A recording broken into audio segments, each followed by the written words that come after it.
अफगानिस्तान के अंदर फियर जो है, इस वक्त तो फियर ये था ना कि अब तालिबान आगे क्या करेंगे, लेकिन एक और जो फियर है जिसके ऊपर किसी का ध्यान नहीं गया इस पूरे अरसे में, कि इसमें अफगानिस्तान की जंग में फायदा किसने उठाया। एक तो तालिबान आ गए, ठीक है, एक तो ये हुआ, अमेरिका ने फायदा उठाया नहीं, अमेरिका की तो हसीमत हुई। देखिए ना, पूरी दुनिया में उनका एक जो टैका था, और उसके ये अफगानिस्तान के मामलात को मुझे बोलते कश्मीर में क्या हो, कश्मीर में क्या, वो माली और सोमालिया और यमन और अफ्रीका में और जगह जगह वहां पे जश्न मनाए गए हैं पिछले 4 दिनों के दौरान, जो इंटेलिजेंस एजेंसीज रिपोर्ट कर रही हैं मुख्तलिफ मुल्कों की। अच्छा, तो एक तो है कि अब क्या होगा। अच्छा, लेकिन दूसरा जो मामला है वो ये है कि फायदा कमाया किसने, ये भी तो देखें ना। ये पैसे जो आए तो फिर ये कहीं तो खर्च हुए ना। तो ये बड़ी इंटरेस्टिंग बात है कि फायदा क्या कोई किसी अमेरिकी ने फायदा उठाया, फायदे उठाए। ये जो रिपोर्ट्स हैं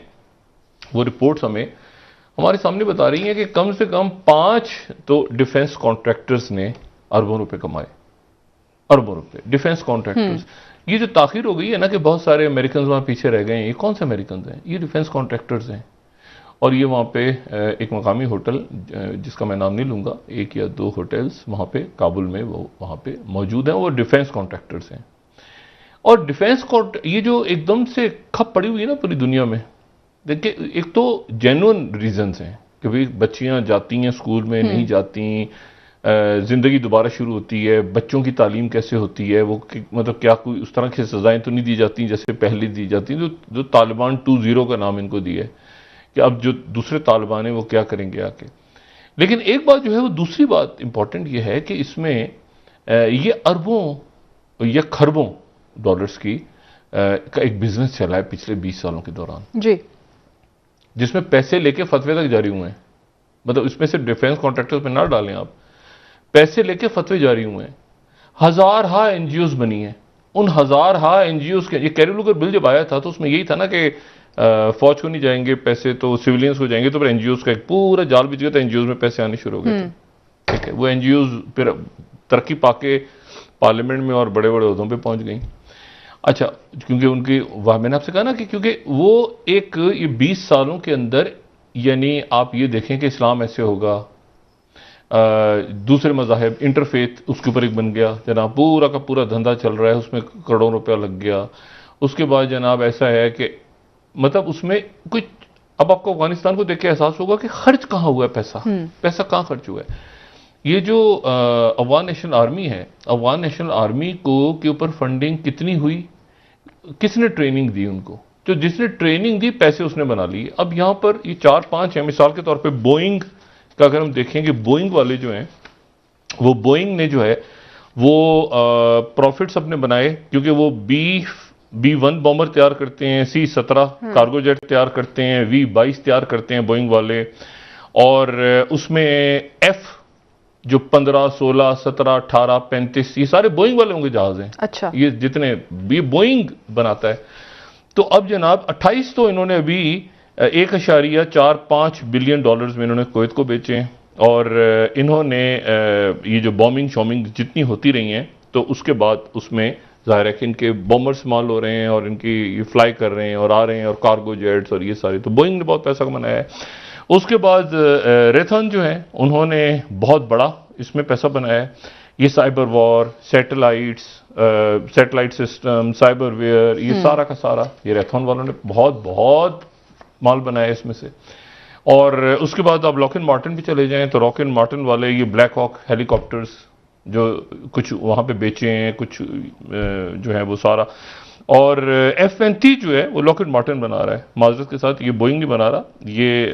F-35 जो है ये 12 बिलियन का तो सिर्फ F-35 का है। तो ये इंटरसेप्ट की बड़ी इंटरेस्टिंग रिपोर्ट है कि अगर आपने $10,000 लगाए थे, मतलब आपने आज से 20 साल पहले $10,000 डाले थे किसी डिफेंस की कंपनी में, तो आज आपको वो $1,00,000 दे रहे हैं वापस। सही, ठीक है, आपके 10,000 जो है वो 1,00,000 बन चुके हैं। अच्छा, बोइंग वालों ने क्या किया है, बोइंग वाले आपको जो है वो 974.97% रिटर्न आपको वापस करेंगे। ठीक है, और जो उनका स्टॉक था वो 10,000 का, वो अब इतने डॉलर्स बन चुके। और उनके बोर्ड के अंदर फिर वाइस चेयर हैं, फिर जॉइंट चीफ ऑफ, बड़ी खूबसूरत ये एक इन्वेस्टिगेटिव रिपोर्ट। अच्छा, फिर रेथॉन वाले जो हैं, रेथॉन वाले जो हैं वो जर्नल्स हैं, उसमें सारे रिटायर्ड जर्नल्स हैं, इन्होंने ये परचेज कर रहे हैं सारी चीज़ें, और उसके बाद वहाँ पे ट्रेनिंग का इन्होंने, फिर हम कॉन्ट्रैक्टर्स, आपको वहाँ पे फौजियों को जाने की ज़रूरत नहीं है, रेथॉन वाले बता रहे हैं। जनरल डायनेमिक्स वाले हैं वो जनाब LAV लाइट आर्मर्ड व्हीकल्स तैयार कर रहे हैं, और उसमें भी आप देखें तो आपको डिप्टी सेक्रेटरी ऑफ डिफेंस, उनके बोर्ड में ये सारे आपको फौजी नजर आएंगे, जेम्स मैटिस भी नजर आएंगे उसमें आपको, ठीक है, वो पेरी मेरीन कोर के जनरल। तो ये सारे उधर से उधर पैसा चला गया। फिर उसके बाद आपको नजर आएगा ये नॉर्थरॉप ग्रुनमैन, ठीक है, तो ये जनाब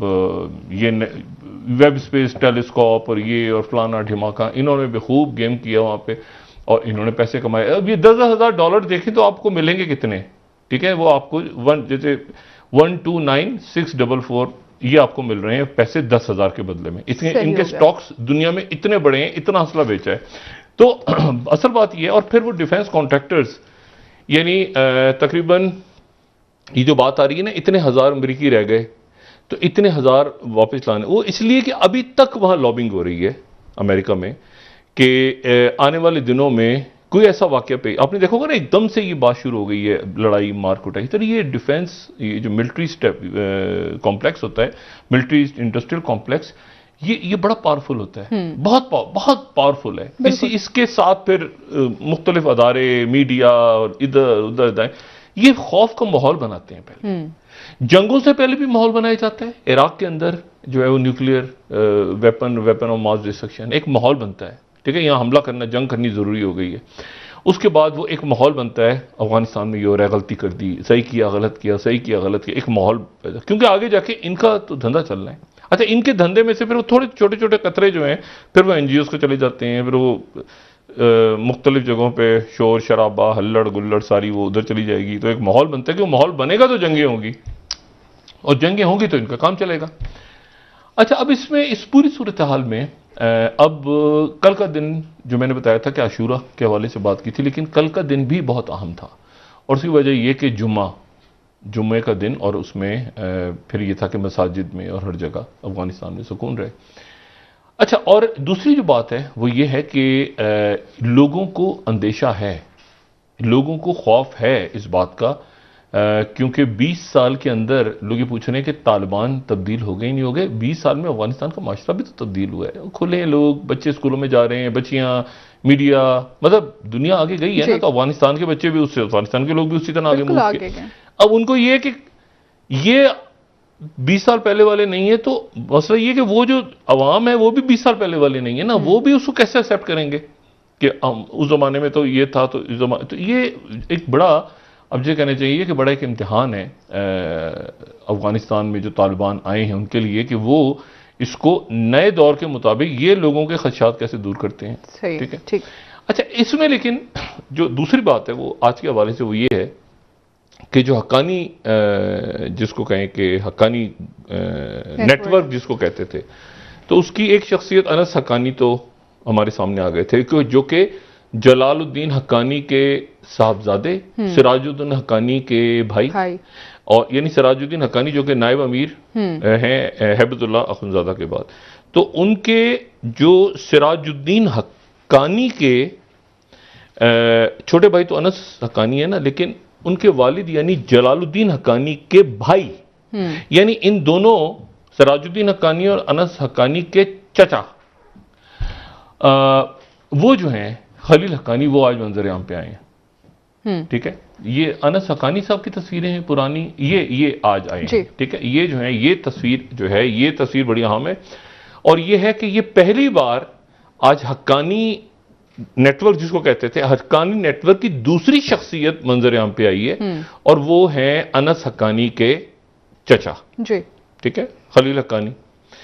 और उनको काबुल की सिक्योरिटी उन्होंने संभाल ली है। ठीक है, ठीक है। अच्छा, इस तरह से हुआ है कि तालिबान ने आर्जी तौर पे, क्योंकि मुल्क तो अभी चल रहा है, अभी मेरे ख्याल से 2, 4, 5 दिन लगेंगे हुकूमत के ऐलान में, क्योंकि उसमें एक फटा पड़ा हुआ है, वो मैं आपको भी बताता हूं, हुकूमत के ऐलान में। लेकिन उससे पहले वो कायम मकाम गवर्नर, ताकि जो एडमिनिस्ट्रेशन है वो तो चलती रहे, तो काबुल की जो सिक्योरिटी है वो दे दी है इनको। अच्छा, प्रेसिडेंट बाइडेन ने कहा कि 31 तारीख के बाद हो सकता है अमेरिकन विड्रॉल हो, तो इस दौरान जो है वो तो तालिबान की तरफ से ये बात मान ली गई कि ठीक है 31 के बाद भी आप जा सकते हैं, लेकिन मसला ये है कि सर पे 9/11 खड़ा है और 9/11 से पहले पहले बहुत सारे मामलात होने, वरना बड़ी हजीमत हो, मतलब इसको मतलब किसी तरह प्रेसिडेंट बाइडेन ने दुनिया की तवज्जो यहां से दूर करवानी है। लेकिन जब तक ये इनखला होता रहेगा और लोग हजारों की तादाद में और हजारों की तादाद एयरपोर्टों में फंसे हुए हैं, फैमिली फंसी हुई हैं, 13 मुल्क हैं, उनका शुक्रिया अदा किया है सेक्रेटरी ब्लिंकन ने कि वहां पर आर्जी तौर पर, उसमें इस्लामी ममालिक भी हैं, उसमें जो है वो मगरबी ममालिक भी, आर्जी तौर पर बहुत सारे अफगान नेशनल्स को रखा गया है। उसकी वजह यह है कि देखें टर्की ने तो अपना बॉर्डर सख्त कर दिया है ईरान के साथ। टर्की के अंदर जो ऑपोजिशन जमात, क्योंकि टर्की सबसे क्विक रास्ता है यूरोप तक जाने का, नहीं ह्यूमन स्मगलिंग, यहां से टर्की पहुंचे, टर्की से यूनान पहुंच गए, यूनान से जो है वो 1 मिलियन पहुंचे थे 2015 के बाद, उसमें से 60,000 रह गए यूनान में और बाकी निकल गए यूरोप की तरफ, जो सीरिया की वॉर के बाद। तो अब टर्की ने तो एक बहुत बड़ा अपना बॉर्डर बना के और उसके दीवारें वगैरह खड़ी कर दी हैं ये इसके साथ, ईरान के बॉर्डर्स के साथ, कि यहां से लोग ना जाएं, टर्की में दाखिल ना हो, और टर्की में दाखिल होकर फिर यूनान ने जो है वो टर्की के बॉर्डर के साथ खड़ी कर दी हैं दीवारें और चेक पोस्ट की, यहां पे जो है। लेकिन वो अमेरिका कह रहा है कि तमाम मुल्कों से गुजारिश है कि अपने अपने दरवाजे खोल दें रेफ्यूजीज के लिए। सबसे बड़ा जो क्राइसिस आता है वो यूरोप में आता है, और यूरोप में आता है और उसके अच्छा जो रिजब तैयब एर्दोगान की ऑपोजिशन जमातें हैं वो अपना, यानी वो तमाम का तमाम उन्होंने जो बिल्ड किया है नैरेटिव टर्की में तैयब एर्दोगान के खिलाफ, वो किया है कि यहां पर सीरिया के लोग क्यों आए हैं, यहां पे अफगान क्यों आए हैं, जिसके नतीजे में पिछले दिनों तसादुम भी हुआ मुख्तलिफ शहरों में सीरियंस का और जो मकामी जो तुर्क हैं, तुर्की के रहने वाले हैं, उन्होंने कहा कि इतने सारे लोग क्यों आ रहे हैं हमारे मुल्क में। ठीक है, तो तुर्की की सारी मईशत और बाकी मुल्कों की मईशतें, और वो इस काबिल नहीं है दुनिया में आज कि वो हजारों लोगों को अपने आने दें और पनाह दे सकें, और फिर आपको पता भी नहीं कि वो उनकी नाम भी नहीं है, नेशनलिटीज भी नहीं है, आइडेंटिटी भी नहीं है, कोई पेपर्स पीछे रह गए, कोई आगे हैं, कोई पीछे, हर किस्म के उसमें लोग हैं।